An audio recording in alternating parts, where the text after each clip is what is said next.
So there are a lot of trades that go under the radar a bit around the trade deadline when you have massive moves, especially like the ones we had this year with Luka Doncic and Anthony Davis and De'Aaron Fox and Zach LaVine and Brandon Ingram getting traded and Jimmy Butler getting traded and a lot of big name trades like that. A lot of trades can fall through the cracks. And so I want to make a video just briefly touching on the other trades because there are a variety of other deals that don't get talked about. And I made a lot of specific videos talking about specific deals.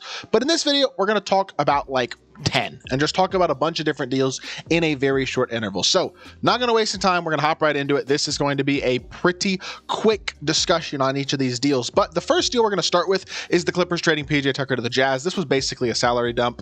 Not really getting guys, I don't think, in Eubanks or Patty Mills who are real contributors. This was basically just a salary dump to get the Clippers more flexibility. Wasn't really much to write home about here. The Jazz, you'll notice there's a theme. A lot of the Jazz were involved in a lot of deals, getting like different assets here to take on a contract or whatever the case may be. A lot of like second round picks and things like that go into the Jazz, including in the Luka trade where they got a couple second round picks as well for basically doing nothing but being a salary dump.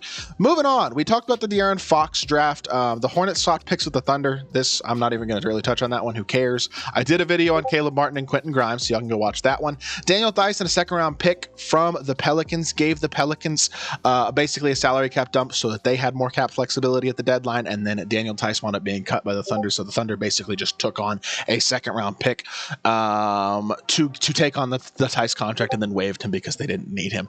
Anyway, Valanciunas gets traded to the Kings, which is an interesting deal because the Kings seem to have the idea that Valanciunas can not only be Sabonis' backup but could actually share the court with him at times. I don't love the idea of that speed and athletically, but I do think that Valanciunas is a legit solid backup big who him and Sabonis are from the same country. They've played together in the same national team before, and they seem to be good friends. So for vibes, I don't mind the deal, and I think Valanciunas is a real contributor still. I just don't think the Kings know what direction they want to go as a franchise. They feel like they still want to be competitive, it seems like. Like they give up a couple second round picks in this trade, but they're not good enough to really compete, I think. I think they're basically just the Bulls, but from a couple of years ago, but slightly better. But they're in a harder Western Conference. So like they feel like a 9 or a 10 seed, and it's just, I don't know the direction of this team. Now, the next trade is Jaden Springer to the Rockets, which was basically the Rockets getting Jaden Springer and a couple second-round picks for one second-round pick. Felt like a good deal because I actually like Jaden Springer. I think he's a real potential contributor, a guy who's an absolute dog in the defensive end of the court, really hard-nosed, high-effort, intensity player this year. He barely played for the Celtics, but when he did, it felt like he was a guy who actually had a real impact. And I think them just giving him away in a bit of a salary dump doesn't make a lot of sense to me. I didn't really totally understand this trade, especially considering they gave up a couple of second-round picks as well. Didn't love that deal for the Celtics. The Wizards trade Jared Butler to the 76ers for Reggie Jackson and a first-round pick. The Sixers get 4 second-round picks. I don't know what the protections were on that first-round pick. I would assume it's somewhere protected. I don't think they're giving up an unprotected first-round pick for Jared Butler and second-round picks. But Jared Butler's actually had like a little bit of a breakout season for the Wizards. Like he's not had an amazing year, but he's a guy who might actually be a real backup point guard for this Sixers team.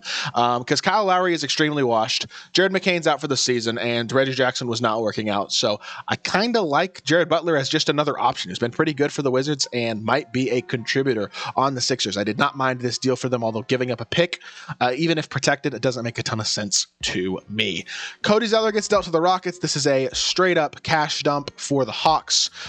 They gave up a second-round pick in this. They also gave up a couple other second-round picks in the Bogdan Bogdanovic deal, getting rid of him, which was weird. I don't know. I didn't really totally understand the Hawks' goal this deadline because they made a couple deals that were like more selling and a couple deals that were a little more like buy. It was a weird deadline for the Hawks. Didn't totally understand that.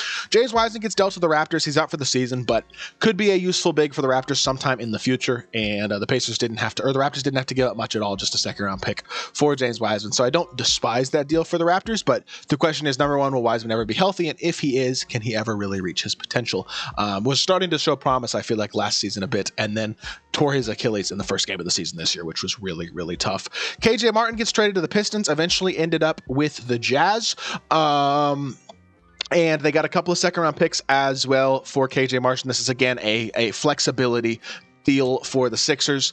I don't love giving up assets and KJ Martin and not getting anything back, though, because I actually think KJ Martin was pretty good this year. The Sixers were 7-3 in games he started. I feel like he's actually been pretty good. I'm surprised that the Sixers basically viewed his contract as a negative asset and wanted to get rid of it. I don't totally understand that one. This is one of the bigger secondary deals that happened this deadline, which was Nurkic being dealt to the Hornets in addition to a protected first-round pick, or a late, not a protected, but a late first-round pick. It's one of those ones that's going to be a later on first-round pick. I don't remember which team exactly, or I think maybe Cavs or Wolves or something along those lines.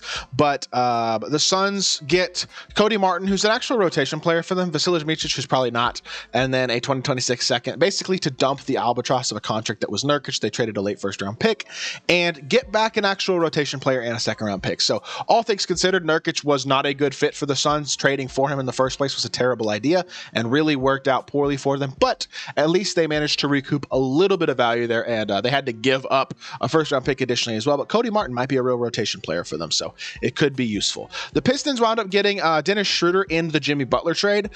This is a pretty confusing roundabout deal, but this is the deal that wound up getting sending Dennis Schroeder and Lindy Waters to Utah, and then I think Schroeder got moved to the Pistons, I think is what happened. It should be in here if it did happen. KJ Martin, that was the trade where Schroeder went from the Jazz to the Pistons after being traded from the Warriors to the Jazz. And then KJ Martin gets traded from the Sixers to the Pistons to the Jazz.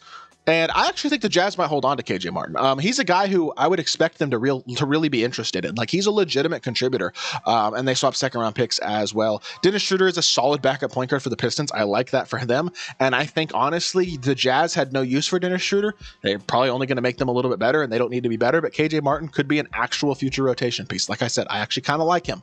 And so the Jazz adding a piece like that is not a bad deal, in my opinion, for them. Now, the Raptors land Tucker for the Heat. This should more so be labeled as the Heat land Davion Mitchell from the Raptors. They give up PJ Tucker's contract, who wasn't going to play for them anyway, as well as a 26th second-round pick for Davion Mitchell, who is probably kind of the backup point guard in this team. I know Tyler Hero and Terry Rozier kind of take turns with the point guard for this team, but Davion Mitchell's nickname is Off Night. He played with my cousin in college at Baylor, and I love Davion. Number one, great dude. Number two, really, really high effort, high intensity defensive player, and his nickname is Off Night because if he's guarding you, you're going to have an off night. That dude is a dog. He is scrappy. He plays incredibly hard. He's a high-level defensive player. Shooting has been the question mark in his NBA career, but I think for a team like the Heat that develops prospects, or at least in the past has developed talent really well, he could fit phenomenally because he's got the attitude to fit into the culture really, really well in Miami. So I like that deal for the Heat. The Bucks trade Kevin Porter Jr., or trade MarJon Beauchamp for Kevin Porter Jr. I don't know why KPJ is in the league, to be honest. I don't think he's good enough to have gotten away with the stuff that he's gotten away with, but this deal felt like a nothing. KPJ wasn't a contributor. MarJon Beauchamp wasn't a contributor for the Bucks. This feels like a nothing deal, in all honesty. We got a few more deals. We got a lot more deals. Goodness gracious, there's a lot to talk about in this trade deadline. Bogdan Bogdanovic gets moved from the Hawks to the Clippers, which I actually think is a good piece. I think he's going to be more of a contributor to the Clippers than both Terrence Mann and Bones Highland were this season. Neither of them had big roles. The thing that I found weird about this deal, I thought the Hawks gave up the picks in addition to Bogdan Bogdanovic. Is this the way this worked? Because I thought, maybe I'm tripping, but the way I read this trade initially was that the Hawks were giving up 3 second-round picks in addition to Bogdanovic for Terrence Mann, Bones Highland. If this is the deal, I like this deal a lot more for the Hawks because they're building towards the future.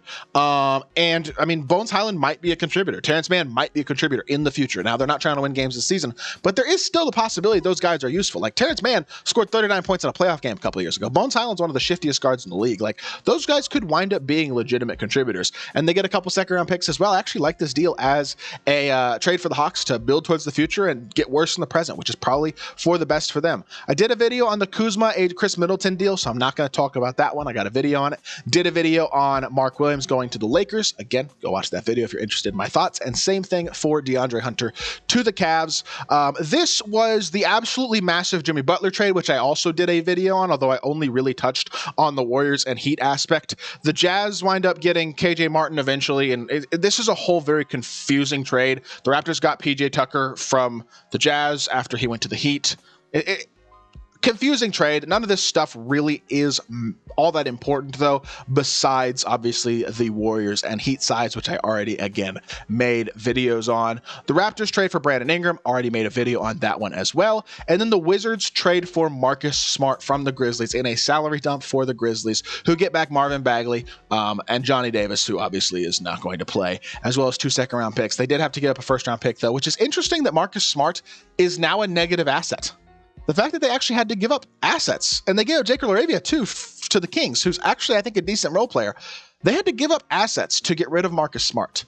That's fascinating because he was a guy who was brought in and expected to be a very important piece for that team, and he has not really worked out. I think I kind of agree. I think he hasn't been a great fit for that team this season. I think his offensive strategy is not a good fit for the level of player that he actually is, and that's not intended to be disrespectful. I just think that's the truth, and I don't think he's fit that well in Memphis, despite the grit and grind mindset. I mean, he's been a great defender. He won Defensive Player of the Year, but I just think offensively he didn't fit this year in Memphis, and this was a trade where they have the assets, to be fair. A lot of depth on that team. They're going to get other guys back later on this year, like Vince Williams and GJ Jackson and players like that. I like this team. Scottie Pippen's a real backup point guard. Like, they're fine. They don't need Marcus Smart. They probably don't need Jake LaRavia either. I don't mind this deal for the Grizzlies, but I don't think Marcus Smart wound up being what they were hoping he would be when they originally got him on the squad. So, with that being said, that is the final trade of the trade deadline. I know I kind of skimmed through these very quickly, but hopefully gave y'all some good thoughts on a few of these deals and just broke each individual deal that might have been overlooked a bit at the deadline down. So, hope y'all did enjoy the video. If you did, make sure you hit that like button, leave a comment, and subscribe. I'll be back with more NBA content very, very soon, and I appreciate y'all. Peace.